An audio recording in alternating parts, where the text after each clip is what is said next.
Well, ladies and gentlemen, welcome back to Chelsea Aftermath. Here we are again. Since we started doing Chelsea Aftermath, I don't think we've had a positive result. Well, Lincoln City is the only positive, but that performance was absolutely abysmal. Um, Nearly 24 hours into the debacle that took place against Brighton.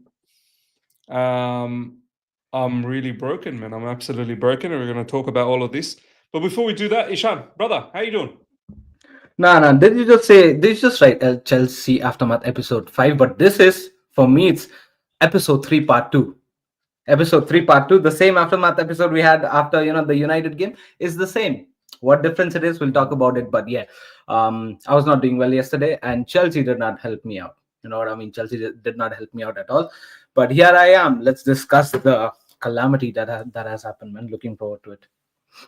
No, absolutely, man. And we're going to take as many uh, live chat comments as possible because ultimately, look, this is your show. This is a community we built together, and we need to hear what the community has to say. We need to hear every single one of you guys what you have to say. But before we do that, we've got a very, very special introduction to this show.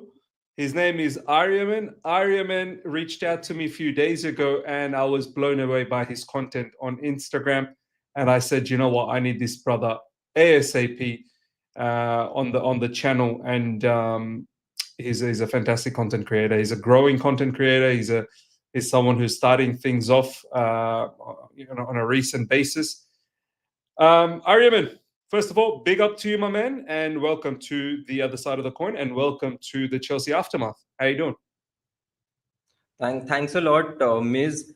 Doing well. Well, not particularly after what happened yesterday, but probably not a day for courtesies and formalities. But I've been a viewer of your channel, a lover of your channel, a follower of your channel, and there's massive gratitude to the fact that you invited me over to be part of it as a participant. Really kind of means a lot. But yeah, I guess today is probably not a day for all the happy, sweet little stuff. Mm. Chelsea cut him off, bro. Chelsea said enough, enough, Aryaman. Bro, just like Vince McMahon used to cut CM Punk's mic, yeah? During 5 bombs, my days. they cut my man off. He's just arrived and they cut him off. This channel is produced by Todd Bowley, guys. Just letting you know. Hopefully Ironman's going to be back very, very soon. Something's probably wrong with his internet. But by the way, big up to my office buddy Sarthak in the chat. Big up to you, bhai. You might be enjoying. Sarthak is a Barcelona fan. Sarthak is saying Aryaman is so sad. Aryaman, good to have you back again. We lost you for a little bit. Yeah, exactly. I lost you all for a minute. Yeah, Sarthak, actually, you've bound to be sad, right, with what just happened yesterday. It was catastrophic, to say the least. After whatever happened in the first half, and then as you call it, football is a game of two halves, right? And I think there wasn't a clearer illustration that we could have seen. Absolutely Completely changed upside down in the second half, and I think even to this time I feel a bit shocked and really can't really get over whatever kind of happened. And it's like a relegation form that we're kind of showing as of now, and I'm just really scared of facing Benfica midweek and then the champions next week at Stamford Bridge. And yeah, let's hear from you both as well and from the chat what they feel about. 100%, man. Look, dreading Benfica, dreading Liverpool, but we're going to get to all of that. Before we get to all of that, big up to Frosty45. Appreciate that. Maresca showed be sacked. Maresca showed be sacked. The SD should follow him. Yeah.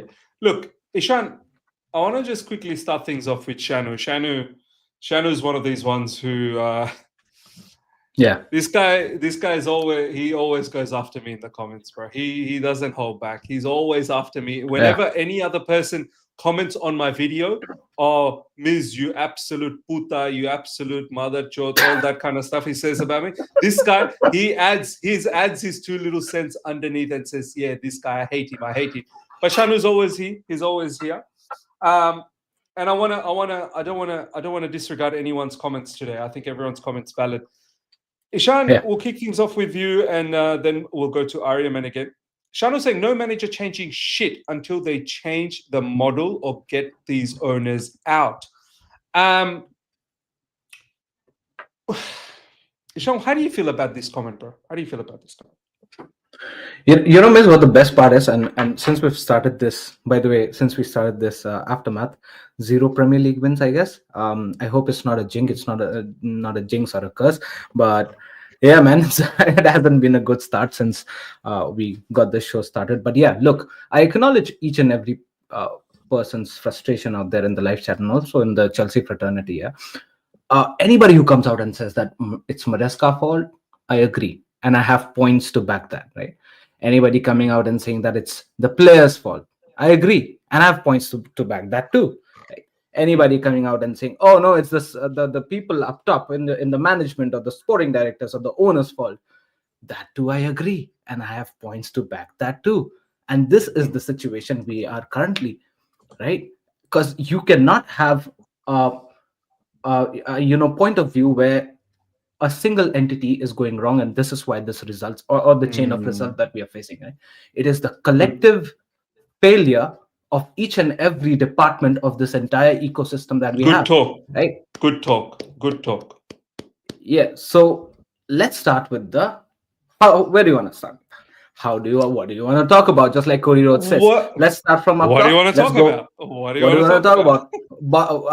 Up to down. Let's go up to down Bro, approach. Yeah. you run with it, bro. You run with it. Run with it. All right. Let's go up to the bottom, but not bottoms up approach. Up to bottom approach. Right. Let's talk about the owners first. Look, Miz, we know there are problems with the owners. People are not happy with the decisions that these owners have made, and not just for the past 1 year, but since they've taken over, right? There are some things that they have done good. There are some things they're not done good at all, and things are to be things were a bit topsy-turvy when people started protesting and all in the middle, and then somehow down the line they again tried to gain the confidence of the public. But we know that the people, the way they are running with this football club, the model that they are approaching with, it's not the kind of model that we like to see our football club run, right? So that's one thing. But the question here is, this section, yeah, is the most difficult part to talk about because it's the most difficult part to change, right? It's not going to change by virtue of us speaking or people running down the streets, 500 people, 1,000 people. It's the most difficult part to change, right? I agree there are flaws there and they've committed mistakes, but to change them is the most difficult part. Hence, talking about them and giving them time for most of the part of our show, or probably in any show that we go, is going to be somewhat meaningless at this point of time, at least. Because why? There are other areas as well who are doing their due mistakes, right? Let's go back down to the hierarchy and talk about the sporting directors. Absolute shit show of a transfer season. That's what I would say. Why? Look at where we are. And Miz, my take on the centre backs and the way we failed to sign centre backs for not just 1 year, but 2, 3, 4, 5 transfer seasons right now. Since we lost Thiago Silva, and then when he went away, and probably Rudiger as well, we had no centre back replacements. Look where we are now. I'm just saying. You guys can go back to the shows that we've done back in the days. This is where I pointed out, and it's still today. It's so valid. It's my statements on centre back has aged like a fine wine, and it still stands today. Until we don't sign an experienced centre back and build a spine right through the defense, I don't think so. I don't think so. We're gonna go do good there. So this is about the sporting director. This is not just the centre back point. We failed with the Maignan deal. We failed with the Xavi Simons deal, and we can go on and on about it. We very well knew the fact that we should have had another striker in the team, right? Look at where we are in the striker situation as well. Things are looking bad, and they have failed miserably, right? Let's come down to Maresca now, right? I acknowledge the fact that Probably he's not very happy with the squad that he has, at least from his perspective, that the bench strength should have quality. This is what I'm getting from, right? Because the transfer market hasn't been 100% acknowledged. We don't have a world class keeper, acknowledged. Center back, we're missing couple of players minimum, acknowledged. Attackers, we've fumbled a lot. Xavi Simons couldn't happen. We couldn't get another striker, acknowledged. He doesn't have a full-fledged bench strength to go into a season with a UCL, acknowledged. Maybe I can understand that part. But with whatever you have in this as a resource, you are bound to utilize that now, since things are getting scarce now, right? Things are getting in a crucial stage. You are bound to use those resources, whatever you have in your hand. And if you're not doing that, We don't have the transfer window open. The transfer window is not open. right, and whatever we have, I acknowledge that you don't have the optimal quality, but at least you have the quantity. Why not go out and try to use that, right? And if you don't use that and then try to make stupid decisions after stupid decisions, game in, game out, game in, game out, and it becomes a pattern where every manager coming out exposes you brutally, that's a problem. And that's on you, Mr. Maresca, making the squad look weak. Let's come down and talk about the players. It seems like everybody's playing in some school football competition. What is happening, man? Red cards after red cards. What is happening, man? We'd get more lesser red cards when we used to play back in the school, and we used to kick left, right, and center, right? What is happening? None of the players are taking their responsibility. It feels like the players are, just hovering around here and there, running like headless chickens with no maturity. Second half, absolute BS. The last match, and not just the last match, look at the chain of 3, 4, 5, 6 matches. It has been the most immature performance from the most mature players in the squad. That is where my problem is. Look at Enzo Fernandez. Last match, he's got a goal, but overall, look at the change of performance he's given. It's been totally outclassed by the opposition, right? Look at someone like the centre back pairing, Shaloba, that we started believing in him, that he's been good. Look at his downfall. Tosin, now he's injured, but look at his downfall as well. Reece James, there are flaws, right? Joao Pedro, we thought that he could be the, he could outshine everybody and start performing. He's looking lackluster. Maybe it's not just on him. Of course, Maresca's decision also helps in the downfall, but then the individual performance is also going down. So, Miz, every section, every area has to be blamed for. And I'm sorry, if you ask me how do we improve, that's of course a later part of the question for the show. But we are going on a huge turmoil and a huge downfall. I don't know how we get this fixed, man. Ishan, you are on fire, brother. You are on fire. You're spot on. That's how I see it as well. That it's a collective f up, an absolute collective f up. Aryaman, I want to now bring you into this conversation. Lots of people, they consistently want to talk about sporting directors, owners, sporting directors, owners. I have taught, as you've said, Ariman, you've watched my channel for so long. I don't know how I've gone from being supposedly negative to toxic positive, and now I'm all of a sudden negative again. That's why I say I can never win in this industry. By the way, just a news for you going into the content making in this Chelsea community. You will never win. You will never ever win. For some people, you're toxic. For some people, you're negative. That's how you're always going to be branded, right? I've said in recent times that, and not just in recent times, since the owners took over, I have laid out all their flaws. Honestly, Aryaman, owners came in, they didn't need to change everything so drastically, but they did. Mistake number one, they chopped and changed several managers without actually really studying what is required for the football club, right? Mistake number two. Then they've had several players in and out, in and out, in and out. Mistake number three. They treated it as a trading ground, like a stock exchange. I've said it many times. Chelsea Football Club is a stock exchange.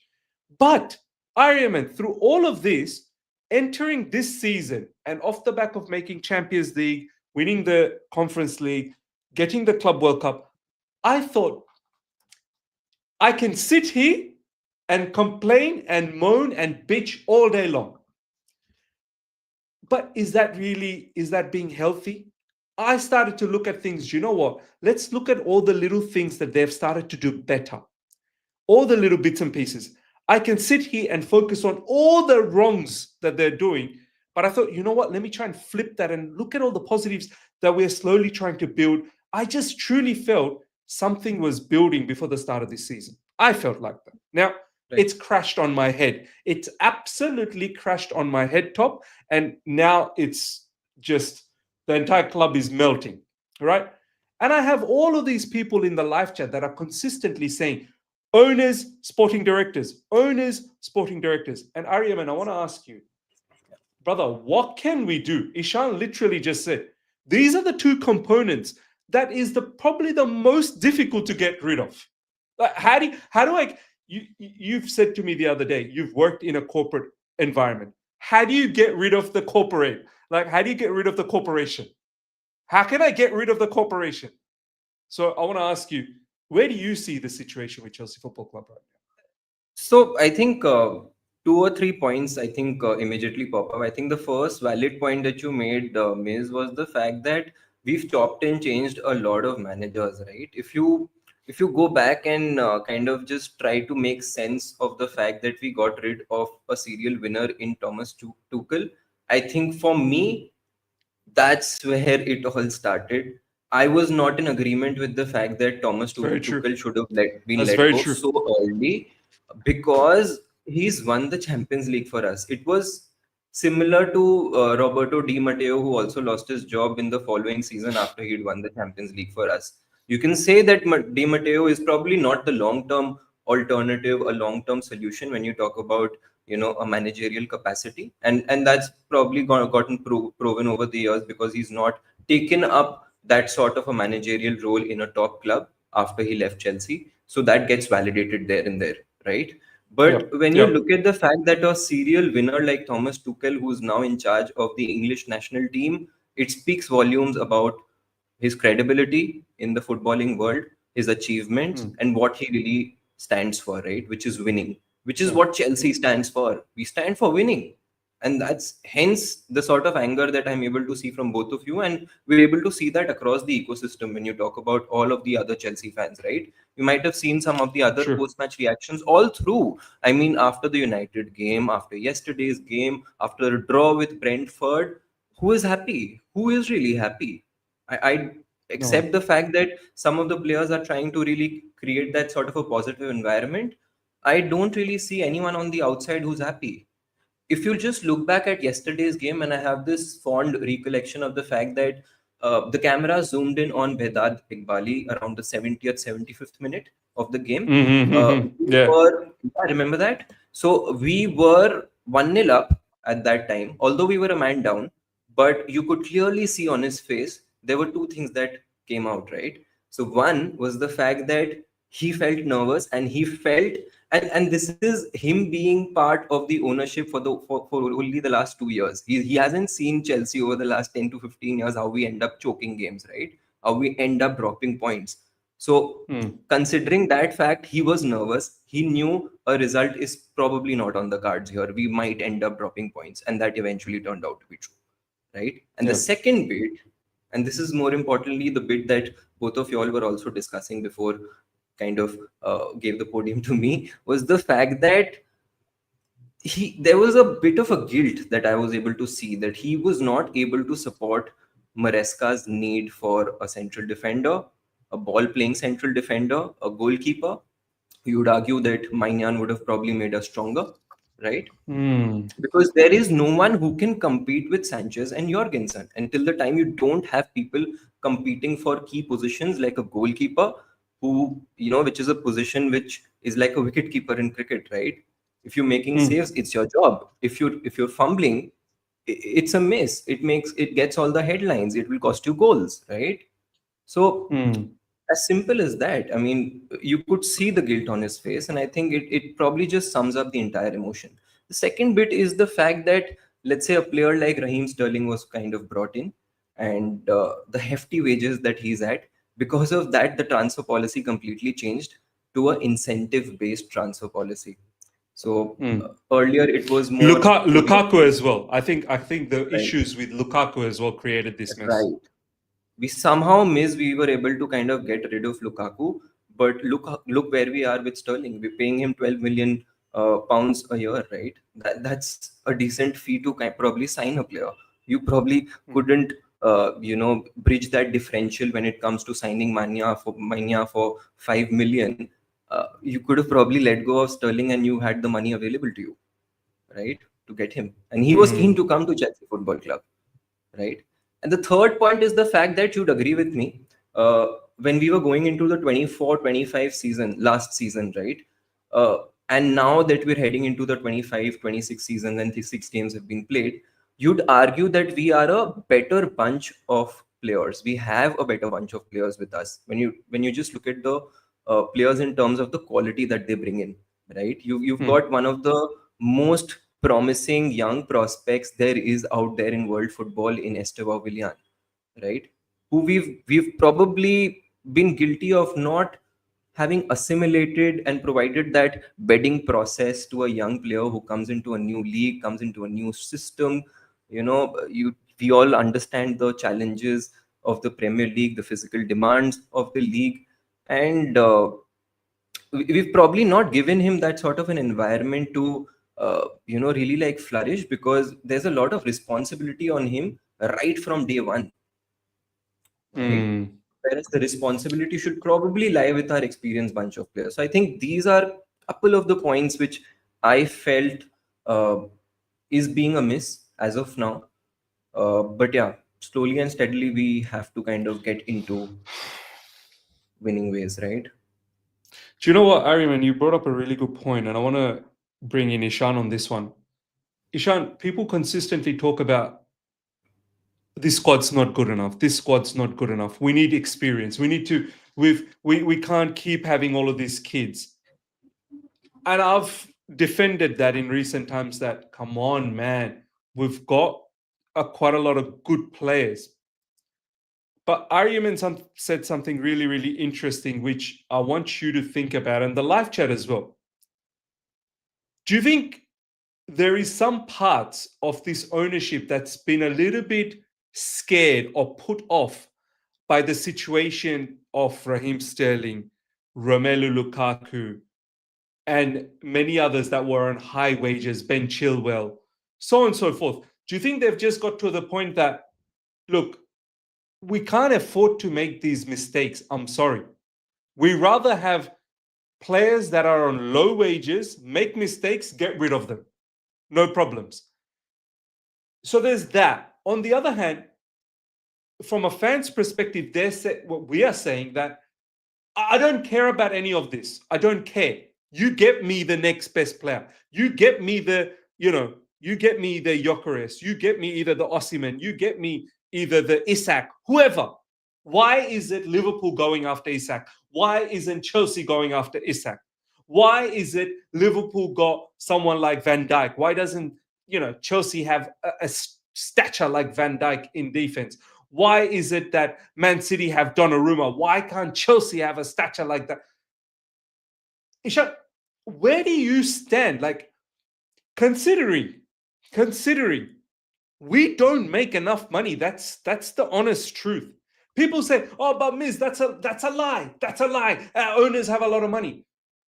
It's not about owners having money. It's about the club making money. If it was about owners just injecting money, you think people wouldn't just buy all of these clubs, and these Arab owners, for example, just punch? Look at Newcastle. You think they're Newcastle? You think they're poor? They're owned by the Saudi Richest owners in the world, man. richest owners. But look how every other player rejected them. Yeah. In the transfer window. Look how it's not about owners having money. It's about the club generating income. So, Ishan, I don't want you to be influenced by what I'm saying. I want you to say, how do you feel about all of these high wages? How do you feel about our wage structure? How do you feel about us not buying all of these key players anymore? All of this, does this affect Chelsea Football Club? No, look, Miss, I look at it from the perspective that the approach has been extreme from both the ends, right? So since this manager has taken over, or probably before this manager was taken over, things were all over the place with regards to wage structure. We've spoken about this plenty of times. I remember back in 2022, 2023, when that switch was happening from Roman to the new owners and all those stuff. We were speaking of this, the wage structure, the players that we're buying in. Um, we us being so careless about the wages, and also the lack of quality, and the imbalance in wages that we've been providing to the lack of quality players, who are not even giving the optimal output that they are supposed to be, right? This was all in the Roman era. Come to this owner, now they've seen the worst part of that case, where the wage structure is all over the place. They need to fix things up. Now they've taken an approach. Since buying this club, they've taken an approach. One is to, of course, lower down the wage structure, right? The average wage limit should be well below a par of 100, 150. I mean, no, that's not even the average of from as far as I can remember, but yeah, somewhat of that range. But yeah, lower it down significantly from what it was earlier on. I rate that decision, right? They've also taken an approach of this, bringing in new player, very young players, and then probably selling them for some good amount of profit, and then probably elevating the profitability of the entire club. Somewhere Well, down the look, line, no, I Noni, understand that. Noni, say for example, Noni Madueke. We bought him for I think 30 something, sold him Yeah, for Nani 42. Madueke is one example, but also you see like Cesare Cassidy, right? And Yeah, all we of made these, money. Renato we made Vega. money, right? Renato Vega, we made money, right? And Conor Gallagher, we made money, right? So all these players, these new young budding talents, we buy from all around the world, not from the intention of them starting or playing for Chelsea right from the beginning, but then probably if they nurture to become one, then they of course come around and play for Chelsea. If not, then of course we sell them for a better amount from what we bought, right? Giving us a clear profit. I read that too. I think so. I agree to that, right?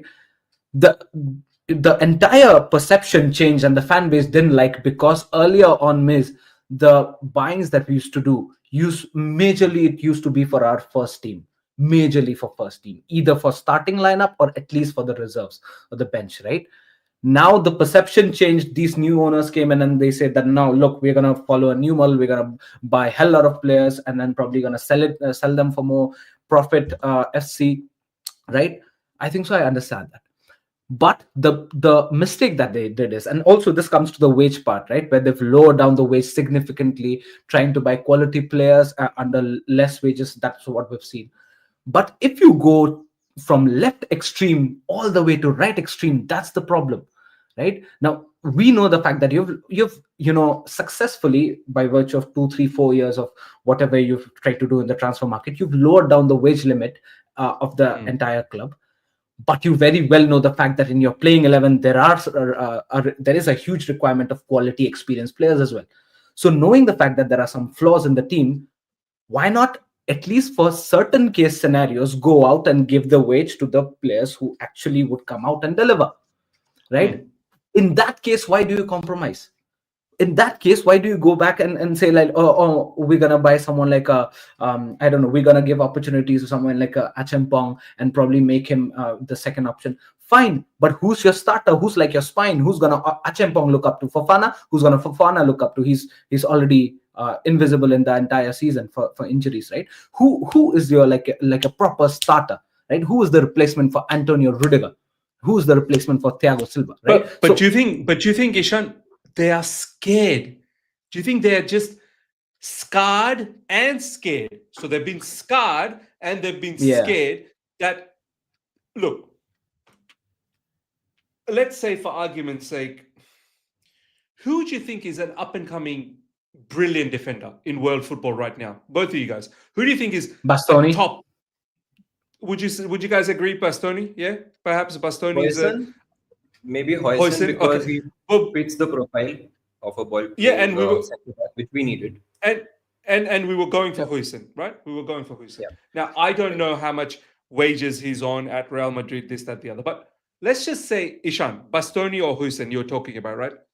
Are these guys scared to give someone big wage Because what if, just what if it doesn't work out, then financially you're screwed. Are they operating in a coward manner? Like, But yeah, I because mean, I financially they're going to get hurt. totally understand your point. Totally understand your point. They are scared, yes, but the situation from when they took over the club is completely different to now. They're somewhat stabilized, neutralized, and took the situation to extreme right side of things. Whereas when they took over the club, this situation was with the case of multiple players. You had the likes of Lukaku, Sterling, and I don't know how many players with those enormous amount of wages with so less amount of output that they had a huge headache in their head, that and also the age factor coming in, right? That how do we get profit out of these players, or probably even get something out of these players, right? So there were plenty of Ishan, examples that you could take out of not it. just those players. Havertz was on good big wages. Yeah, I believe Kovacic was on decent wages. Jorginho, so on and so forth. Kepa, Do you know what I mean? Kepa as well, right? Kepa. So Oh my God, Kepa was on big wages. so there were plenty of players, Miz. You could say that, like, for every position there were at least one player, or so you would say that, the wage is enormous, and they had to literally think of how to get rid of the situation, right? Now, since they got rid of the situation, and now they've come to a place where the average wage limit is quite low comparatively to what it was. Now you know that the things are under control. You're under your control, right? The way you've tried to manage it, well and good. But you also know that there are massive flaws in the team, for which you need some good, proven, experienced players, to shape the team up. Mhm. So why do you compromise in those situations? And look where we've fallen down in this place, right? Look at the centre back situation. Look at the goalkeeping situation. Look at the striker situation. João Pedro running around like a headless chicken here and there, without any support. So here's where my point is. I acknowledge that you've done certain things right to cover things up, right? Like the wage structure, and some players who not giving output and just staying put in the club. Sterling is still, by the way, on headache, right? That we've yet to resolve. But the thing is, why do you kind of lose your focus and try to go to extreme, right? Why not come into the middle ground and be like, all right, probably we needed a winger, right? So instead of like a Gittins and Garnacho, probably we should have not opted for those two, and probably got Rodrigo, maybe. Do you know what I mean? Someone like instead of getting someone like a Buonanotte, why not we just could have got a Xavi Simons? These guys are quality. Maybe they could have built our squad well, and they could have taken a squad to an upgraded level to take on the next season, not just Premier League but also there's the UCL. Now you're sitting in this place where, all right, our wage structure is splendid. It's very good. It's within 100K per week. But look at your squad. You're not believing in Garnacho. You don't believe in Gittins. Mark, you didn't get a single kick on the ball. Didn't get a single sniff of the grass, right? And you're staying beside and saying that, all right, my wage structure is good. What the hell would I do with that? Mm. When your main team is struggling, when you're playing 11, forget about the bench. Your playing 11 is struggling, and you're sitting out there and being like, yeah, my wage structure is good. I don't want to give big wage. What's the point? What's the point? At least find a common ground. At least find the biggest flaws in your team, and at least have two, three players minimum, 4 players. You can have that who has a wage limit of maybe 200, 250K, 300K. It's fine. One or two odd players were actually required. We such a miss. Just think about it. If our squad would have got someone like a Alexander Isak, how good it would have been, right? That Mm. wasn't the problem. The wage bill. Why didn't we even? Why didn't we even step a foot on a fight to sign someone like a Victor Gyökeres? Or maybe why did we give up on Osimhen? Right? Osimhen Mm. wanted to join a club, right? So why did we give up on these battles where we could have definitely bolstered our squad, but probably we just backed down? Why? Because of this stupid wage narrative that these sporting directors or owners have in their mind. Do you know what, Ishan? You've nailed it in many areas. And once again, I want to ask Ariam and live chat. I don't know why they think that I'm not trying to say the truth. I'm literally trying to create a bit of a debate here. I'm trying to explore all the different avenues. How many times have I said, do you think I don't want Isak in my team? Do you think I don't want some top defenders in my team? Do you think, as I said, I was more focused on what I have, and I believe that what I have was still competitive enough. I never ever said that, oh, I'm so glad we don't do this business. No, it hurts. It hurts. And I want to bring Aryaman again into this conversation. Aryaman, as Ishan was sort of alluded, sure, we might have got the wage structure in order, but have Yeah. we gone, as per his words, Ishan's word, have we gone so extreme that we don't have a balance in the squad? Like, is that how you see that, you know, this, all the finances, fair enough, you've cut down, you've got rid of all of the big wages, you've cut it down, but now you've left a squad that is probably not able to compete. I mean, how did you feel, Aryaman, off the back of the summer window closing and you looked at the squad? Were you concerned about the whole situation? Yeah, I think no, Ishan made a very spot on point there about how we've kind of transitioned, and the ultimate the ultimate point here is the fact that when you change your entire wage structure and how you go about your entire transfer policy, how you act on the market, what are the players that you then approach to kind of bring to your club, whether or not those players suit your system, I think there has to be a fine balance that has to be struck, right, between how, whether or not you're competitive out there, and how are you able to then balance your books also, right? So when you look at Cole Palmer, and there was a very interesting table that had come up once the when the Ballon d'Or top 10 list was revealed, and it included the wages of all of the players who were part of the top 10. Cole Palmer was literally earning half of the other players that were there on that list. So Wow. he's Is at that around true? six. Is that Yes, true? yes, yes. Yeah. I'll give you the figure. So Cole Palmer is around 6 to 8 million in terms of per annum, in terms of wages. And if you look at like a Lamine Yamal, he's probably 15 to 17 million. And Mbappe, I don't even want to get into that territory, what he's earning at Madrid, because there are image rights, etc., also involved there. And Ishan is nodding, and I think he agrees to the fact that you have to strike a balance, right? Ultimately, Miss, because when you have such a fixed sort of a structure, when you talk about wages, things are set in stone. There are, you already eliminate 90% of the players who are likely Chelsea players who would really add value to the to the squad and make you more competitive, given the fact that you're competing in various competitions and the levels have now increased. You're not participating in a Europa League, or you aren't participating in the Conference League, that you can afford to maybe omit a Wesley Fofana and a Cole Palmer from your group stage phases, and then probably have them come into the knockout phases of the competition. They have to be involved right from the first match week of the Champions League. So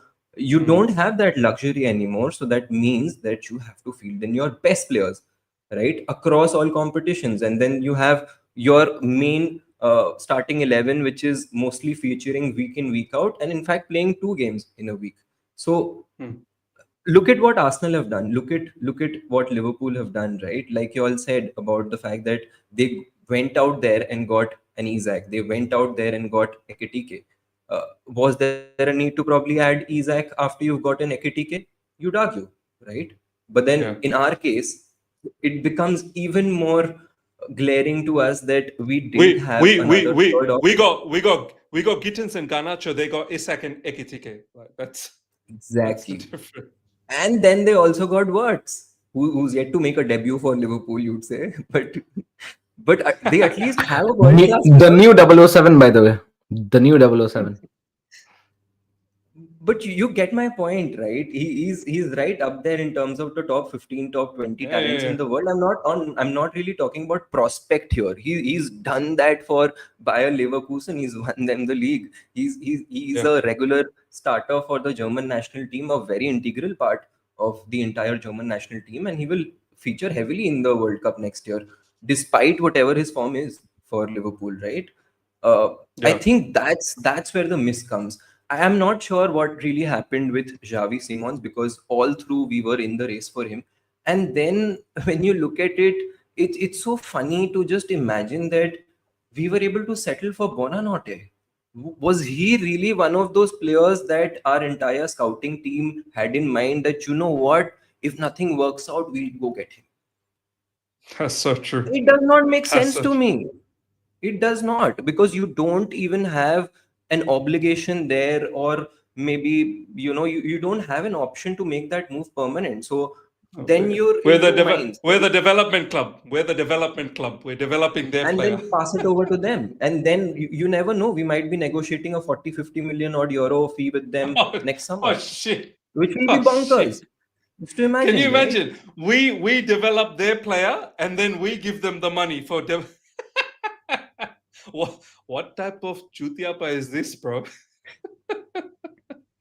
Spot on, man. So, Nah, but nah, you know what?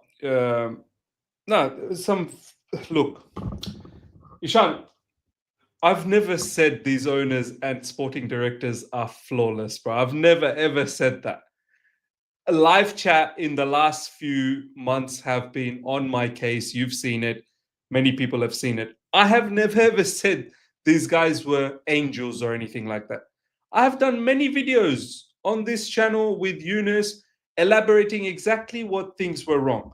But as you've said, I want to now shift, because I can sit here and talk about owners and sporting directors till the cows come home. That's not going to change that's not going to change anything. Yeah, it's not really going to change anything. I've got Brighton fans in the show as well. Look at this, bro. I got Brighton fans on the channel. Big up to the Brighton fans, man. This is what we have turned out to be. We've turned out to be a laughing stock again. We've got Brighton people coming and laughing at us. Big up, man! Congratulations on the win. You're still a smaller brother. Remember that. So, Ishan, I can sit here and talk about owners and directors, and look, we've spent 41 minutes talking about them. When do we come to the point that ultimately also, and we're going to get to the players because there's quite a bit to talk about the players. Enzo Maresca, this is your second season now. Yeah. Okay. Now, no one's asking you to perform some sort of a miracle here, because when you look at the fixtures like Brentford, Man United, and Brighton, I don't necessarily think you need miracles to beat these teams. You need to be competitive to beat these teams. We're not talking about Real Madrid, Barcelona, Inter Milan, or PSG. Like, we're not talking about, oh shit, we need miracles. Liverpool, like, we need miracles. We're talking about Brentford, Man United, Brighton. So, Ishan, I want to ask you, at what point do we say, Enzo Maresca, are you also doing the right thing or not? A lot of people, no, you can't talk about Enzo Maresca. I'm sorry, can't talk, because first get rid of the owners and the sporting directors, then come to me talk about Enzo. Are we actually going to sit here and pretend he's doing everything right? From the first game of the season, Crystal Palace, to all the games that has taken place till now, are we going to sit here and say, do you know what? This brother has been bang on every little moment, and I can't put a blame. Like, has he done the best of his ability to what he's been given?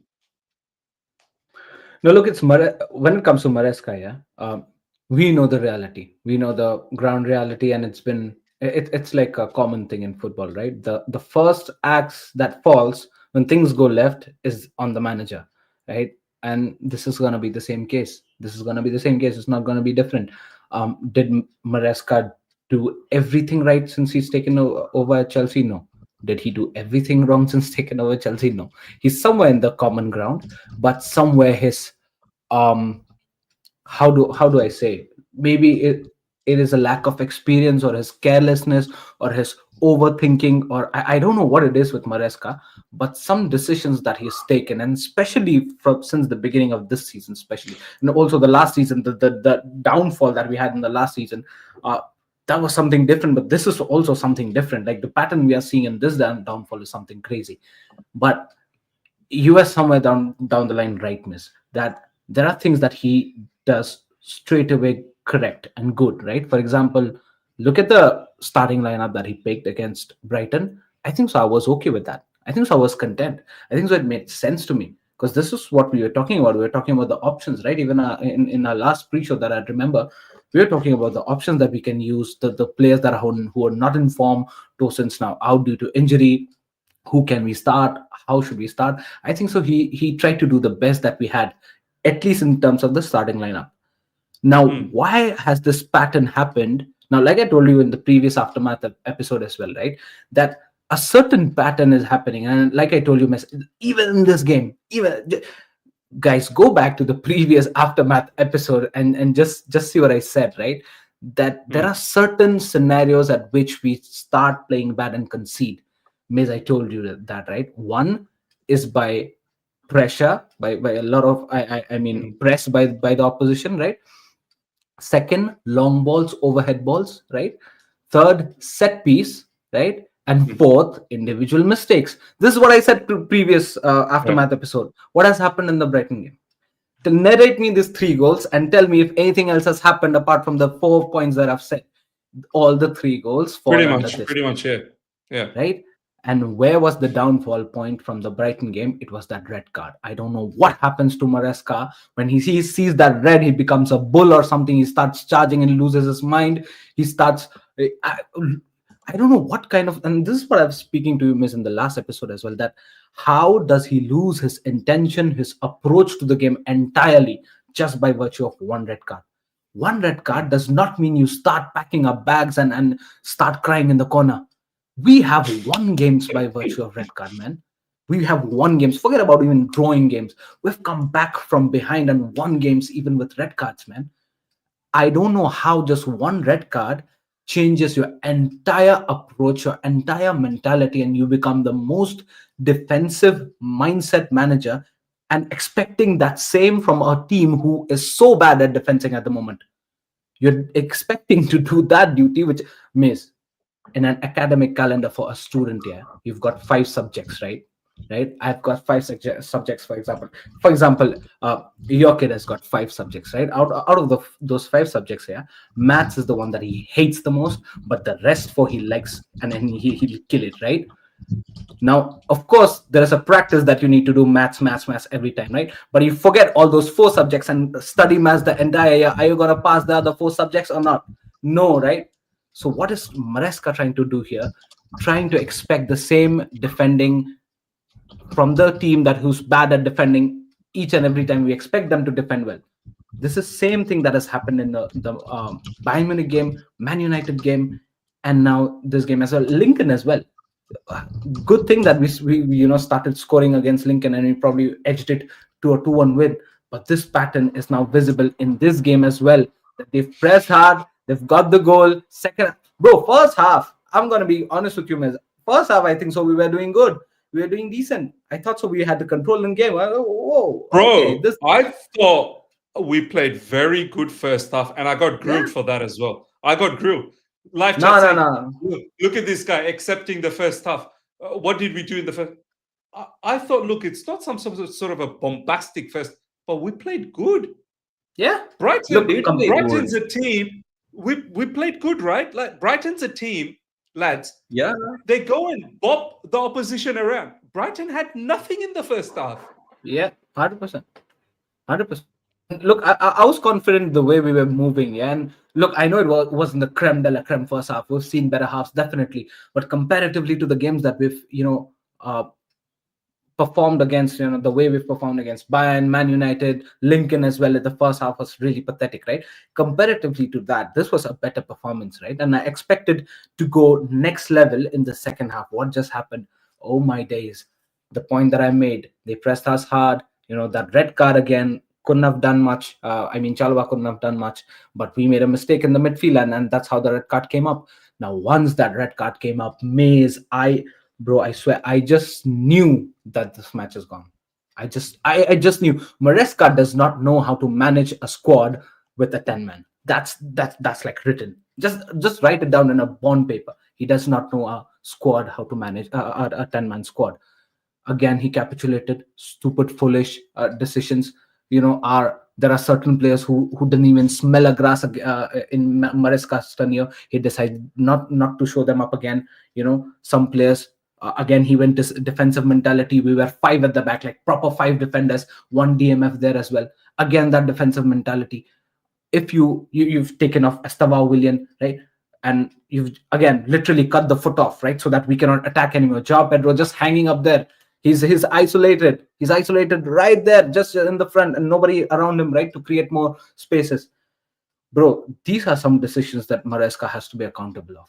And if these are some like very easy visual mistakes that is now so patternized that is it is being viewed game after game, and this is totally on Maresca. I'm sorry, I cannot blame this for on players. I cannot blame this on someone up top or the owners. I know, like again, I understand the bench strength is not there. Probably the maybe Maresca expected better, but like I told you, the resources that you have, if you're already in a goal deficit, or you're lagging in a game, just try to go all guns blazing, man. You've already got nothing to lose. Why show that defensive mentality, and why show that degraded approach?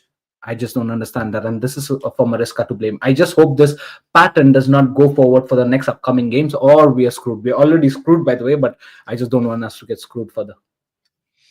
No, man. Absolutely well said.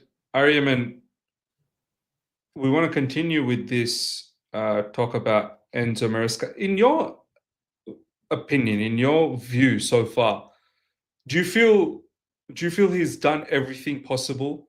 Like few people are saying in the live chat that even last season when we were 10, one man down, when we were playing with 10 against Newcastle, we looked a lot more, we looked a lot more courageous. We looked like we want to do something. We look very cowardice this season. Almost every game. Forget about the ones where we had a man down, but in most other games, we tend to look a little bit cowardice. Um, do you feel that's partly because what Enzo Maresca is doing in terms of game management, or do you feel his cowardice because he's maybe not happy of the composition of the squad that's been given to him? Where do you sit with Enzo Maresca? Are you satisfied with him right now? The latter. I guess it's the latter means that you pointed out. He's probably not happy with the combination, at least as per the current scenario, because see, I mean, even Babas talks about this very, very often, right? Maresca is so rigid when it comes to his structure and the system that he plays that when you don't have a player like Colville, you really struggle to build out from the back. But yesterday, I was very surprised when Miz you pointed out the fact that um, the chat wasn't happy with the first half performance that we put in. I mean, for me, it felt like a breath of fresh air. To be very honest with you, the way we were playing in the first half, dominating large phases of the game, 70% plus control of the ball, and not just control of the ball. When you talk about slow, methodical, monotonous build up that is really associated with us, every time that our players got the ball, the intent was to go forward. The intent was to progress with the ball. João Pedro looked great. Cucurella, Caicedo, as usual, those are the guys who always step up. Enzo stepped up. You had all of these guys who just wanted to not play those lateral balls that we are so well known for, and we wanted to create chances. We really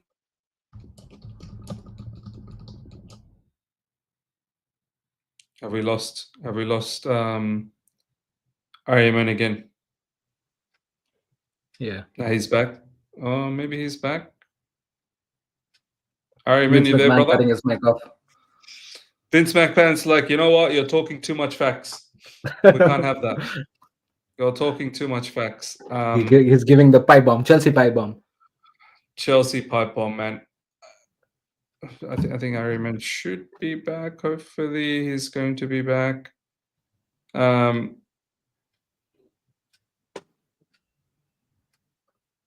But yeah, look. Bottom line, I'm sure he'll be back soon. But let's continue. Look, for me, Ishan, I felt even with things that are not perfect in terms of the squad composition, I have to say that there's been certain parts where I haven't been biggest fan of Maresca. And by the way, echo. Aryaman, it's from your end, I guess. Yeah. So as I was saying, like I've got no issues. I've never been Maresca out. I think Maresca is a good, manager, but I still feel like he hasn't been getting the best out of And I think so. what This has is a been very given to him. interesting spanner as well, Miz. Like you just borrowed this point, right? That Maresca out or not. Hmm. Like I'm in the state where I'm neutral. But the thing is, whoever comes in, does it change anything? I mean, the Maresca issues would be solved, right? And I think so. That's just one case that we can come up and say that, yeah, maybe the mistakes done by Maresca side is going to get solved. But what about the mistakes that we did in the transfer market? What about the mistakes from up top, right? What about the mistakes from the players who are already we're relying on and banking on and being confident that these players are going to take us to the next level, and not performing optimally? So I agree on, and I agree and disagree to both these narratives that Maresca should be out or not. But what much bigger difference would it make? Because I think so. As we stand, it's not just about Maresca getting sacked and probably a new manager coming in. That would probably dilute the mistakes that Maresca has been doing in past 4, 5, 6 games. But overall, if you look, probably the bench strength and the quality in the bench strength is not that much that a new manager would come up and probably take us right to top two conversation, right? So maybe it's just more than the conversation should be just more than a manager or sacking a manager. So it has to be few drastic changes to bring something. I also believe in that. And Aryaman, come back into it. You was talking Yeah, yeah, about yeah. Enzo Maresca. Yeah, apologies for the dodgy internet, guys. But yeah, just to build That's on all right. that point, Miss, at the current, when you just look at the present scenario, right? I think Hmm. for now we have to stick with Maresca for the at least the next 10 to 15 games, and then probably review the situation mid-November. So players are back from international break around mid-October, and then we have a good run of games until the November international window, right? But Honestly, Aryaman, I've got yeah, zero problems with. I don't have much problems with Enzo Maresca. right. I really don't. Of all Myself. the matches with, if even yesterday, a lot of people are Hmm. very upset with his in-game management and his Hmm. substitutions and whatnot. And we're going to talk about players very soon. I didn't have any problems with what he did. If I'm being absolutely honest, 1-0 Right. up, protecting a lead. I really didn't have anything problem. My only problem so far this season has been the Man United game, where I felt like Hmm. Enzo Maresca, completely lost that game for us. But besides that, all the other games, I don't have any issues with this guy. The lineup I'm okay with. Some of the subs that he's been making, I'm okay with. Okay, some of the subs, I feel like he can make it a little bit earlier. Bayern Munich, Hmm. I felt he could make it a little bit earlier. Ishan mentioned that utilization of Mark Yu and these, he could utilize the squad a lot better. I've been saying that, but I don't think he's the biggest problem at Chelsea Football Club. But yeah, continue. Absolutely not. I think I echo with your thought as well as Ishan's. Um, when you look at when we were discussing about Thomas Tuchel, right? The closest manager who is great in a 1v1 scenario, manager to manager, right, is probably Enzo Maresca out there. Even if we let him go, okay, hypothetically we let him go. Who is out there to help bail us out? Who is a manager on the market right now when Mourinho has also joined Benfica, who could have possibly bailed us out because he Oh, knows the culture of the club, but he might not have worked out with the owners because he would have that's had a the clash thing. there. So, so, Yeah, so we have to understand that even if we sack someone like Enzo Maresca, the next manager is not going to be someone that we want or the fan exactly. base wants, because the next manager has to be someone that these owners and directors get along Right. with, and then Absolutely. That's the point. your shortlist becomes even shorter. Do you know what I mean? Exactly. Then the pool of managers out there is actually not that many. You know what I mean? So then we go back to our previous point when we were discussing players who we could possibly get into the squad. When you already have a narrow set of players that you can ideally chase, given the transfer policy that's there and the wage structure that you follow, and you also then have a narrow pool of managers to select from. So then you're caught in a double whammy there, isn't it? Mm-hmm. Yeah. So I don't 100%. Yeah. personally have, yeah, I don't personally have an issue with Maresca, at least not as of now. I think he should be at the helm. But you know what? When you look back at the game against Man United, I think he completely sabotaged us. He sabotaged our entire chance of getting a result from that game, getting a draw. That's not the bold Chelsea, the courageous Chelsea that we're used to seeing, because we've been watching Chelsea for over 15, 20 years now, right? And Yeah. this is not how we operate. You remember we've gotten results at the Camp Nou against Barcelona, being 10 men, right? That's not how we show up. That's not how we turn up. That's not how we react to certain situations that don't go in our favor, that work against us. Yesterday, you'd argue, I think there's just one substitution which I felt uh, could have been made earlier, and there was one substitution I felt which was needless. So one was Bardiashil. I think he could have been brought on slightly earlier because he was our best bet when it comes to winning aerial duels. Why would you bring him on after the scores are level, right? Does that Very make good point. sense? Yeah, The that second does. point Yeah, is you're right. Lavia. Are we a charity club here who's giving out minutes to people who are recovering from injury? No. You need a result there. The scores are level 1-1. Do you really need someone who can Yeah. help you out in midfield? Where's Was Gittens? Where's midfield the Garnacho? problem? Yeah. Yeah. Was midfield the problem, or do we have a problem of players who aren't there, who can give you that counter-attacking threat, who can, be, offer that a bit of running option alongside João Pedro? He had nothing to work with. Did João Pedro really have anything to work with? Did he even have a shot through the entire game? Do you expect your striker not to have a shot through the entire game? There has to be something created for him, right? Why is he picking up the ball in such deep areas? You need someone else to do that. And even if he's doing that, then you probably need another false nine to work with him. Probably then Neto could have played that role up front ahead of João Pedro. He's probably done that earlier. He could run behind the channel. That's not a threat that we were able to deploy against Brighton, right? Because we didn't have running options. You had you had the Brighton right back who was on an early yellow card in the 8th minute itself. Did we threaten him? Did we Very try good to point. get him on a second yellow to level in terms of men on the pitch for each side? No, we did not.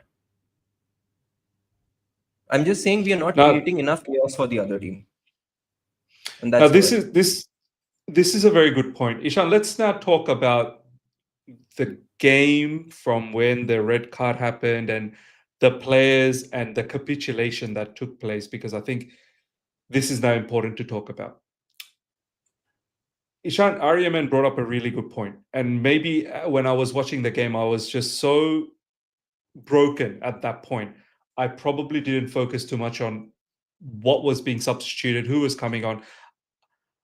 My head was already, I was just so upset. So, Ishan, 1-0 at halftime, played well.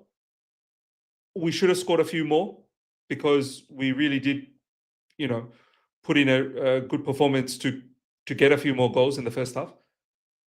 My natural feeling was that we're going to come back in the second half and we're going to finish off this match, because that naturally I'm thinking you played well against a team that's not shown anything. Naturally, you're going to come out and you're going to continue on that hard work, and you're going to try and finesse this team off now.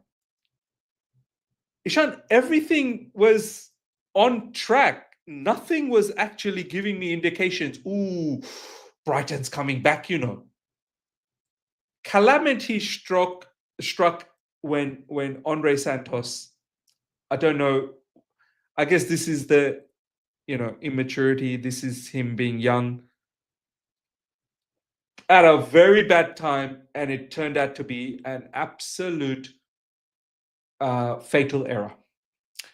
He was one of the last men standing. He's holding the ball, dilly-dallying around when he could have made an easy pass to Sanchez straight away, and Sanchez would have gone long. For some reason, I don't know why he felt the need that he can keep the ball for a little bit longer, and then his touch was poor, and then his pass was poor. A lot of people are very upset with Chalobah. What else was Chalobah meant to do in that position? If Chalobah lets him go, he's 1v1 with the goalkeeper. Now, maybe the goalkeeper saves. Maybe the goalkeeper gets a red card again, Sanchez. Maybe the goalkeeper cleans him up and gets a red card, right? Yeah.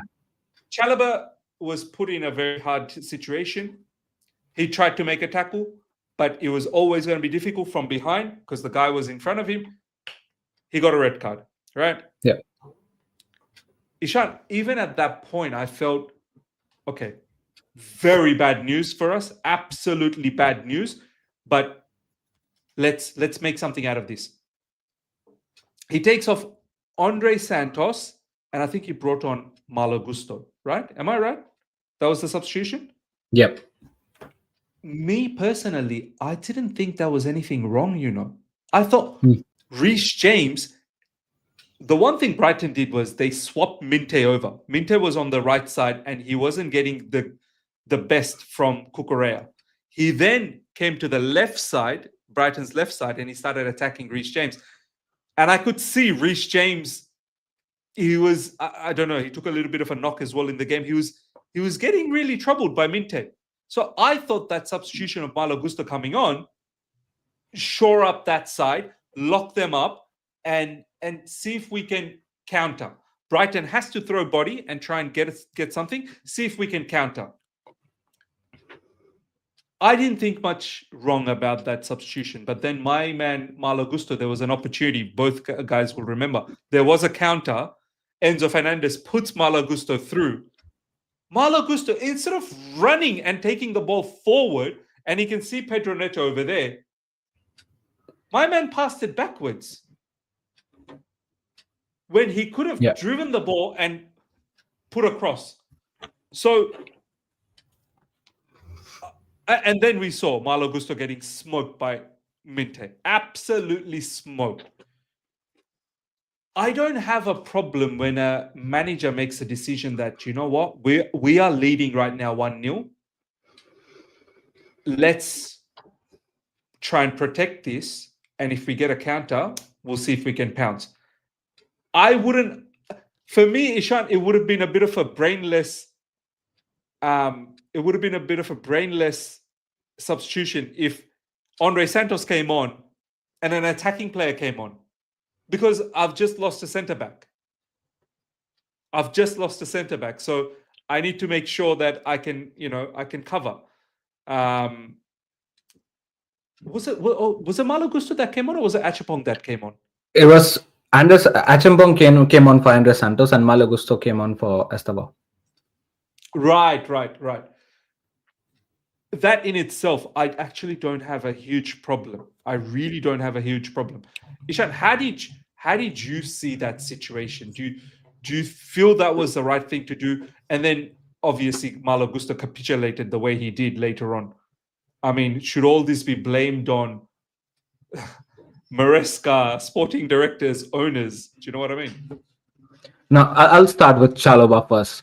I don't know what's happened with this guy, man. In India, Arya Manu, second me on this. Shani lag gaya iske upar. Rahu Ketu ka grah lag gaya. You know, look at the chain of matches that has happened, right? You go back to the Robert Sanchez red card. Who was in front of him? It was who his lost the header. ball? It was his header, right? So Chalobah's there. Look at the goal against Lincoln. Chalobah the culprit again, right? Although not the only one. It was Enzo Maresca's long ball there, but it was Chalobah, right? Right in front of the gun there. And then again yesterday as well, Chalobah the straight red card. So he was dilly-dallying around with the red card. Once he let Robert Sanchez have the red card. Second, he totally made us almost look like a fool in front of Lincoln City SC. Bayern Munich own goal. Yeah, own goal as well. Oh, brother, Chalobah has been on the limelight. My days, Chalobah, and then just today he ended up with a red card. I hope it's the end, right? Because this pattern on Chalobah as well, bro. I'm my eyes are on you, Chalobah. What's happening? I expected not just these foul patterns, but also his gameplay has degraded a lot. So that's one thing. But look, again, like I told you, and very well correctly mentioned by you as well, Chalobah couldn't have done much. Yes, he had a part, but again, it was too much risk to take. Again, maybe the goalkeeper could have come in fault there, but Chalobah did what he had to do. It was a red card, fair play, but Andre Santos, huge part or huge chunk of mistake has to be on his plate as well. So that is one. But again, this red card has come to Chalobah. We are already in a centre back crisis. I just want this to stop. Chalobah, just become a mature player that we know you are, right? And just come out and do your due diligence that we know that you can do, right? After this red card, you should be a changed man. I hope this Shanigra ends after this red card, yeah, and we'll see how this you restart. Well, the restart button is very necessary for you. Okay, now Miz, coming to your point, and I'll give my perspective since this is the other side of the coin and Ishan TV as well, right? So this is my perspective, right? I understood. Okay, look, this is a very common understanding that if your center back gets a red card, then you should have a center back alternative who gets substituted, right? Agreed, tick mark, right? Now, here's the problem. Why would you get someone like an Estava off the pitch who was probably looking the most threatful from the flanks and who was probably the most parky player in terms of attacking, try to create something, try to run down the spaces, and look threatful and at least be a pain in the head for the Brighton defenders. You've took that off. So probably you've took the best player who could have created chances for us. You've took that off, brought in another defender, right? Probably you're right. You're right when you say that to defend a 1-0, it might make sense. But that would have completely made sense when our defenders and our defensive midfielders would know how to collectively set at the back and defend. But currently, we are not able to do that. If we expect this squad to just defend, Miz, this is not the squad of back in the days where John Obi Mikel used to be our CDM and used to have a centre back pairing of John Terry and Gary Cahill. This is not those days. Gone are those days, right? Now we have centre back pairing of some, I don't know, Tosin and Chaloba who have lost their heads. Someone's getting a red card. Someone is, I don't know, looking the ball and then expecting it to be a basketball would bounce 5 times. I don't know what's happening with the centre back right now. Right, our fullbacks are not in form. Kukurea has just become a one-man army. So did Caicedo. Now, Miz, tactically, this probably would make a sense to defend a 1-0 lead and probably to see this game through. The point is, this was way too early to do this move. That's one point. Second point, we are better in terms of attacking rather than defending. For us, I know it's a cliche, it's just a narrative, but as they say, attacking is the best form of defense. I think so. Looking at our current team, this is the way we defend better. When we have ball in our half, when we have ball in our foot, when we are at the opposition's box, I think so we are most comfortable there. Not while sitting back, probably have 6, 5, 7 defenders who are very poor aerially, just one over the head through ball or one set piece, we are done for. This is exactly what happened against Brighton, and this is exactly what the Brighton wanted, or probably every opponent wants, is us to defend more so that more overhead through balls or probably set pieces come in and they score. This has been the pattern, Miz, and this is where my problem is. As a manager, or as probably as some other team, this would have totally made sense. Like to go defensive, defend 1-0, defend for your life, see the game through, 3 points, done for the day. But not in the case of our team and the way we are playing. We are vulnerable aerially. We are vulnerable in the set piece. We don't know how to defend when the ball goes up, right? And every defender is bad on form. So in this case, why would you want to jeopardize the entire situation and make us sit back and park the bus when just one over the head through ball or just one set piece or a one cross from the corner will disrupt everything? And this is exactly what happened in the Brighton game. And not just in the Brighton game. Look at the game against Man United. Look at the game against Bayern Munich. This is exactly what happened. This is what the rivals and the opposition wants. And this is where my problem is, Miz. Why? I understand. Defender gets a red card, bring back a centre back. That's fine. Why would you cut off the legs and just take out the best creative midfielder, at least for that perspective? Right? Bring in another attacker. You've got tons. You've got Garnacho, use him. Gittins, use him. Maguire, get that lad. At least give him a chance to sniff the grass, for God's sakes. Right? Since he's back into the squad, so you had options. You could do many things. If things are not working, and you knew that it's not that he's tried this for the first time. He's tried against Man United, failed miserably, right? Bro, against Man United, he knocked down the entire attack. He knocked everything down. And probably he did the same as well. So if the team's mentality is probably to take the ball more in their foot and they're comfortable, so be it. Let the shape up the team in that way. Just because you're one man down doesn't mean that you'll lose your head and probably change the entire approach of the team where the team are in discomfort. And this is exactly what happened. Now, tactically, like you pointed out, Miss, it might not be wrong. But given that current scenario, the situation, the form of players, the way we are conceding and the pattern that we are seeing, that was wrong. I hear you. Look, You're absolutely bang on, Ishan. Tactically, the way I thought maybe isn't wrong, but what you're saying Yeah. is, with what we have, do you really think that that is capable of keeping a 1-0 1-0 sorry, hold on. Let's just we've got so many arguments. We need to We've got two of them, man. now here we go. So now you're right. The tactical approach that I thought was probably not wrong, and as you said, maybe that's how Maresca thought, and maybe that's not wrong. But what you're saying is, with what we have, was it really realistic that we can actually keep that 1-0 lead? And I think this is what you were saying as well, Aryaman, that okay, you bring in a defensive player when one of our defenders get red card, you bring in Achapong, no problems. But later on, when it was 1-1, where is the ambition to try and go for the game? Like, we are at home. Why aren't we the ones going for the game? Why are they the ones who are going for the game? And we're just waiting for them to come and knock us out. And it seemed like, okay, we're happy with the draw. We'll just take the draw and we'll move on. So, Aryaman, do you think these type of behaviors, it might eventually be a little bit detrimental to Maresca? Like, if he continues to be like this, and I think it's quite important what Ishan said. You need to know what your team is like. Your team at the moment is struggling to defend. Right. Maybe it's better to counter-attack and take the game to the opposition and see if you can just throw the kitchen sink and get more goals, as opposed to defending, and you're not actually defending anything, to be honest. Right. Miz and Ishan, I think one thing, and you all would agree with me, we've seen this all through since Maresca has probably come in. Do you remember all of the boring, slow, methodical, monotonous football that we love to play under Maresca? Right? Mm-hmm. Why couldn't we do that once we were a man down after 50 minutes? Couldn't we have done Keep that? the ball. Keep the ball side to side, Yeah. to side. Keep the ball side. Make it boring. Make it very boring. Make it very boring. That's how you manage games. That's how champion teams have always won the Premiership. Forget breaking into the top 6 or anything. That's game management. Every team does that. Why couldn't we do that? That's something that we're amazingly good at. Why couldn't we do that?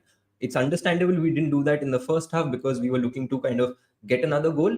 Possibly didn't work for us. After the 25th minute, there wasn't really a proper chance that we were able to create, but we could have deployed that in the second half. And do you realize the fact that we played 5 fullbacks for 25 odd minutes in the entire game? Does that show the ambition that our fans would be proud of? Chelsea fans want to see risk being taken. They want to see some bit of courage, especially when we're playing in a Premier League game at Stamford Bridge, and when a Premier League game is played against a team which is not a top 6 team traditionally, right? You want to show desire there. You want to show a winning mentality there, right? To at least bag a point. Who was our outlet when we were 2-1 down? Who was our outlet when we were level? Let's say we were level 1-1, right? Who was that threat for us who could get a goal? There was no one really. There was no one. There was no one. Besides João Pedro, there was no one. Exactly. And in the 79th minute is when we got on Badia Shield and I think Lavia, right? Yeah. So after that, we didn't have another interval to make substitutions, although we did have one substitution left. That's another miss by Enzo Maresca, right? Would you not call that a miss? Because 100%. Despite having a sub available, you didn't have an interval to make that change. And perhaps that change could have been a Garnacho, Tyreek George, or maybe a Gittins. Probably rule out Gittins there from the conversation because he's still trying to find his feet in the league. And probably this might not have been a game for him to kind of come in and be the game changer for us. But at least the former two could have been deployed, right? Either Garnacho could have brought in something fresh. He looks like a man who's on a mission, who wants some sort of redemption. He should have probably been used at Old Trafford. He's that sort of a crazy mentality guy who can probably do the unthinkable for you, which is what we need as Chelsea Football Club, right? At this moment in time, we were hell bent on the fact that we need two right-footed left wingers all through the transfer window. When we got that in Gittins and Garnacho, we're not willing to use them. That's my major worry. Why are we still deploying Pedro Neto, who doesn't look like his comfortable best, playing on the left side for us? That's Mm. a question that needs answering, in my opinion. Because if you're deploying him on the right, then yes, he gets that angle to get his shot off. He gets, you He know, cuts in. He cuts yeah, in. he He has cuts that in. inverted cross. Yeah. Exactly, it's more natural as a position for him. Just like when you had Estevao who was moved to the left, and that was for a very brief moment in the match that both of them had switched wings, right, for good 2 to 5 minutes only, and then they probably understood no, Estevao probably is not used to that sort of angle, because even when he was playing in the Club World Cup at Palmeiras, there were a couple of times when Estevao had started the game for Palmeiras down the left, but it did not really look that effective. I think that's a lesson that was learned. But then the same applies to Pedro Neto, right? Now, in the modern era, you don't really see left footed players being used on the left. You see them being used on the right, and vice Yeah. versa. You see right footed players deployed on the left because they then get an angle, right? It's nothing new. You've seen that since Eden Hazard, right? As Eden Hazard used to be deployed as a left winger. So I think it's just the combination that we are yet to figure out. Perhaps you could have played Estevao down the middle, but then what happens to Enzo Fernandez? Now that's a question that needs answering. Then you probably Mm. play Enzo deeper. Uh, but then yeah, overall, I just feel we're in two minds in terms of the combination that we should deploy. I think it's Mm. still something that he is still figuring out, Enzo Maresca. You know what? He needs to figure this out very, very soon. We're gonna wrap things up now. Ishan, bro, I'm I'm I'm lost for confidence now. I'm very much lost for confidence. I was upbeat, and then Brentford, Bayern Munich, Man United, Brighton. I mean, how many more punches can a man take? You keep punching me like this. Obviously, I'm gonna start thinking, wait a minute, what's going on? Like, is my team changing again? Unfortunately, Ishan, I'm very worried with Benfica at Stamford Bridge with legendary Jose Mourinho, the special one coming back, who is the master of all of these dark arts, against a team that has struggled recently with the dark arts. And then we have Liverpool, who got slapped up, even though the score was 2-1. They really got slapped up by Crystal Palace. Bro, we might be heading into the new international break with 2 more losses. Man, you're talking about punches, yeah? I'll talk about the low blow that I got in the Man United game. You remember that Paul Heyman low blowed, the way he low blowed Roman Reigns? Tingeling. It was that, man. It was that against Man United, and after that, all the punches I receive are numb. I've told you, Miz, in the previous aftermath episode that it was that moment I knew that our team it's not on par, and I've just I know that it's now from now is just suffering until and unless something happens or we just click like the way we clicked last season against Fulham second half. Something has to click, but as we speak, the worst part is we are just not improving on our mistakes, and the pattern is clearly visible day in day out, game in game out, and that's a concern, not just from players point of view but also from the manager's point of view. What challenges are up to come? I'm not confident at all. You talk about confidence, I'm not starting to bank on luck as in what is the scoreline going to be? Are we going to concede just one or two or what, or three? The conversation has gone that scarce for me, because that Man United game, that performance, that mentality, and topping it up with the Lincoln performance first half, second half also wasn't the creme de la creme, but again, Brighton performance, it's just getting bad day by day, and I just can't see the light at the end of the tunnel at the moment.